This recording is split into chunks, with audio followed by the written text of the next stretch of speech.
ವಿಚಾರವನ್ನು ನಾನು ಹೇಳಲೇಬೇಕು. ಅದೇನೆಂದರೆ, ಸಾಂಪ್ರದಾಯಿಕವಾಗಿ ಒಳ್ಳೆ ರೀತಿಯಲ್ಲಿ ತಯಾರಿಸೋ ಬೆಲ್ಲದ ಬಣ್ಣ ಬಿಳಿ ಇರೋದೇ ಇಲ್ಲ, ಅದು ಸ್ವಲ್ಪ ಕಪ್ಪು ಕಪ್ಪಾಗಿರುತ್ತೆ. ಆದರೆ ನೆರೆ ರಾಜ್ಯಗಳು ತಯಾರಿಸೋ ಕಿಲ್ಲರ್ ಬೆಲ್ಲ ಅದರ ಬಣ್ಣ ಬಿಳಿ ಇದೆ ಅಂತ ಜನ ಅದಕ್ಕೆ ಮಾರು ಹೋಗ್ತಾರೆ. ಯಾವಾಗ ಆ ಕಿಲ್ಲರ್ ಬೆಲ್ಲಕ್ಕೆ ಡಿಮಾಂಡ್ ಜಾಸ್ತಿ ಆಯಿತೋ, ನಮ್ಮ ಕರುನಾಡಿನ ಆಲೆ ಮನೆಗಳು ಕೂಡ ಅದೇ ಕೆಟ್ಟ ಪದ್ಧತಿಯನ್ನು ಅನುಸರಿಸಲು ಪ್ರಾರಂಭಿಸಿದ್ವಿ. ಆ ಪದ್ಧತಿ ಯಾವ ರೀತಿ ಅನುಸರಿಸ್ತಾರೆ ಅನ್ನೋದನ್ನು ಸಚಿತ್ರವಾಗಿ ವಿವರಿಸ್ತೀನಿ, ಬನ್ನಿ. ಯಾವಾಗ ನಮ್ಮ ಜನ ಬಿಳಿ ಬೆಲ್ಲಕ್ಕೆ ಬೌಲ್ಡ್ ಆಗಿ ಕಿಲ್ಲರ್ ಬೆಲ್ಲಕ್ಕೆ ಜೈ ಅಂದ್ರೋ, ಆಗ ನಮ್ಮ ಒರಿಜಿನಲ್ ಕಪ್ಪು ಬೆಲ್ಲ ಕಳೆಗುಂದಿತು. ಹಾಗಾಗಿ ಕರುನಾಡಿನ ಆಲೆ ಮನೆಗಳು ಅದೇ ಕಿಲ್ಲರ್ ಬೆಲ್ಲದ ಹಿಂದೆ ಬಿದ್ದವು. ನಮ್ಮ ಆಲೆ ಮನೆಗಳಲ್ಲೂ ಅದೇ ಕಿಲ್ಲರ್ ಬೆಲ್ಲ ತಯಾರಾಗ್ತಿರೋ ಆತಂಕಕಾರಿ ಅಂಶ ಕವರ್ ಸ್ಟೋರಿಯ ಕಾರ್ಯಾಚರಣೆಯಲ್ಲಿ ಬಯಲಾಯಿತು.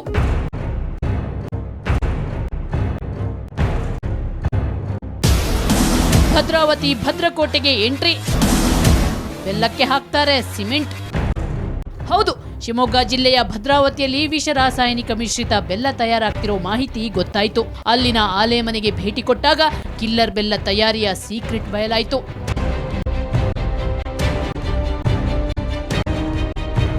ಇಲ್ಲಿಯೂ ಬೆಲ್ಲ ತಯಾರಿಗೆ ಗಂಧಕ ರಂಜಕವುಳ್ಳ ರಾಸಾಯನಿಕ ಗೊಬ್ಬರವನ್ನ ಬಳಸಲಾಗ್ತಿತ್ತು. ಆಹಾರಕ್ಕೆ ಬಳಸಲೇಬಾರದ ಸೋಡಿಯಂ ಬೈಕಾರ್ಬನೇಟ್ ಹಾಕುತ್ತಿದ್ರು. ಇದಕ್ಕಿಂತ ಬೆಚ್ಚಿ ಬೀಳಿಸೋ ಅಂಶ ಅಂದ್ರೆ ಬೆಲ್ಲ ಗಟ್ಟಿಯಾಗಬೇಕು ಅಂತ ಸಿಮೆಂಟು ಬಳಸ್ತಿದ್ರು ಗೊತ್ತಾ.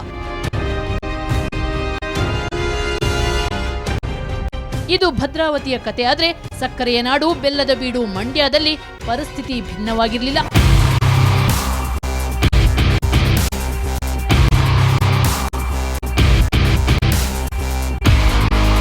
ಇಲ್ಲೂ ಆಲೆ ಮನೆ ಮಾಲೀಕರು ಅನಿವಾರ್ಯವಾಗಿ ಕೆಮಿಕಲ್ ಬೆಲ್ಲವನ್ನೇ ತಯಾರಿಸಬೇಕಾಗಿದೆ. ಒಳ್ಳೆ ಬೆಲ್ಲ, ಅದು ತುಂಬಾ ಒಳ್ಳೆ ಬೆಲ್ಲ ಇದು. ಅದು ಕೆಮಿಕಲ್ ಏನೂ ಹಾಕಂಗಿಲ್ಲ, ಅದು ಕೆಮಿಕಲ್ ಏನೂ ಇಲ್ಲ. ಪ್ಯೂರ್ ಬೆಲ್ಲ ಇದು. ಈ ಬೆಲ್ಲಕ್ಕೆಲ್ಲ ಕೆಮಿಕಲ್ ಹಾಕ್ತೀರಾ? ಎಲ್ಲ ಕೆಮಿಕಲ್. ಅದನ್ನ ಹೆಂಗ್ ತಯಾರಿಸ್ತೀರಾ? ಇದು ಅದಕ್ಕೆ ಕೆಮಿಕಲ್, ಎಲ್ಲ ಕೆಮಿಕಲ್ ಹಾಕ್ತಾರ. ಬರೀ ಮಡ್ಡಿ ತೆಗಿಯೋದಷ್ಟೇ. ಮಡ್ಡಿ ತೆಗಿಯೋದಷ್ಟೇ. ಇದು ತಿಂದ್ರೆ ಏನಾಗುತ್ತೆ? ಇದು ತಿಂದ್ರೆ ಏನೋ ಒಂದು 6 ವರ್ಷ ಬರೋರು 3 ವರ್ಷ. ಇದಕ್ಕೆ ಕೆಮಿಕಲ್ ಜಾಸ್ತಿ ಇರುತ್ತೆ. ಇದು ಕೆಮಿಕಲ್ ಏನೂ ಇಲ್ಲ. ಒಂದೆಡೆ ಬರ, ಇನ್ನೊಂದೆಡೆ ಈ ನಕಲಿ ಬೆಲ್ಲದ ಹಾವಳಿಯಿಂದ ಇಲ್ಲಿನ ಆಲೆ ಮನೆ ಮಂದಿ ಯಾವ ರೀತಿ ತತ್ತರಿಸಿ ಹೋಗಿದ್ದಾರೆ ಅನ್ನೋದು ರಿಯಾಲಿಟಿ ಚೆಕ್ ಮಾಡಿದಾಗ ಸತ್ಯ ಹೊರಬಿತ್ತು. ನಾನೀಗ ಮಂಡ್ಯದ ಹುಲ್ಲೇನಹಳ್ಳಿ ಅನ್ನುವಂಥ ಹಳ್ಳಿಯಲ್ಲಿದ್ದೀನಿ. ಇಲ್ಲಿ 40ಕ್ಕೂ ಹೆಚ್ಚು ಆಲೆ ಮನೆಗಳಿದ್ವು. ಆದರೆ ಇವಾಗ ಬೆರಳೆಣಿಕೆಯಷ್ಟು, ಅಂದರೆ ಒಂದು 5-6 ಆಲೆ ಮನೆಗಳಷ್ಟೇ ಕಾರ್ಯನಿರ್ವಹಿಸ್ತಿವೆ. ನಿಮಗೆ ಇಲ್ಲಿ ನೋಡಬಹುದು ನೋಡಿ, ಈ ಎಲ್ಲ ರೋಡ್ ತುಂಬ ನಿಮಗೆ ಆಲೆ ಮನೆಗಳು ಕಾಣಸಿಗ್ತವೆ. ಇಲ್ಲೇ ನೀವು ಗಮನಿಸಿದ್ರೆ ಒಂದು ಆಲೆ ನೋಡಿ, ಇಲ್ಲಿ ನೋಡಿ, ಆ ಒಂದು ಆಲೆ ಮನೆ ಕಾರ್ಯನಿರ್ವಹಿಸ್ತಿದೆ, ಪಕ್ಕದ ಆಲೆ ಮನೆ ಕಾರ್ಯನಿರ್ವಹಿಸ್ತಿಲ್ಲ.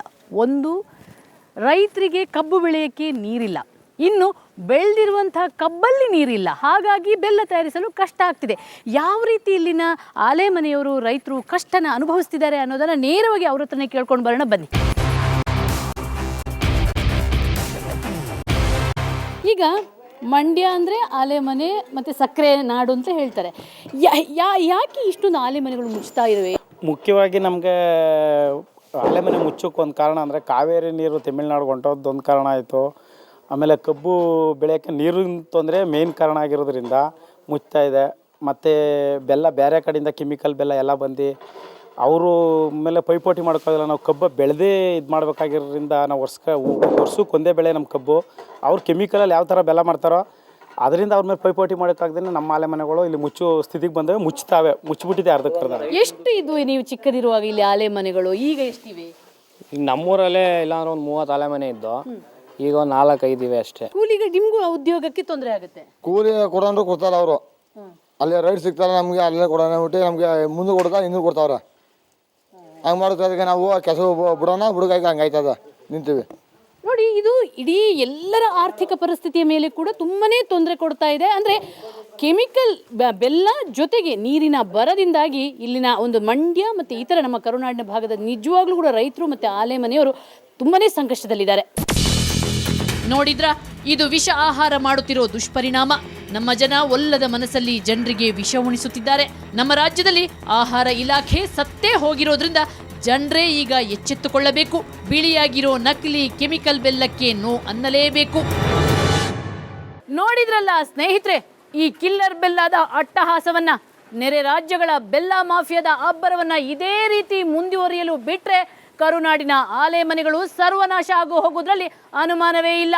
ಅಷ್ಟೇ ಅಲ್ಲ, ಕರುನಾಡಿನ ಮಂದಿಯ ಆರೋಗ್ಯಕ್ಕೆ ಕೂಡ ಕುತ್ತು ಬರೋದ್ರಲ್ಲಿ ಡೌಟೇ ಬೇಡ.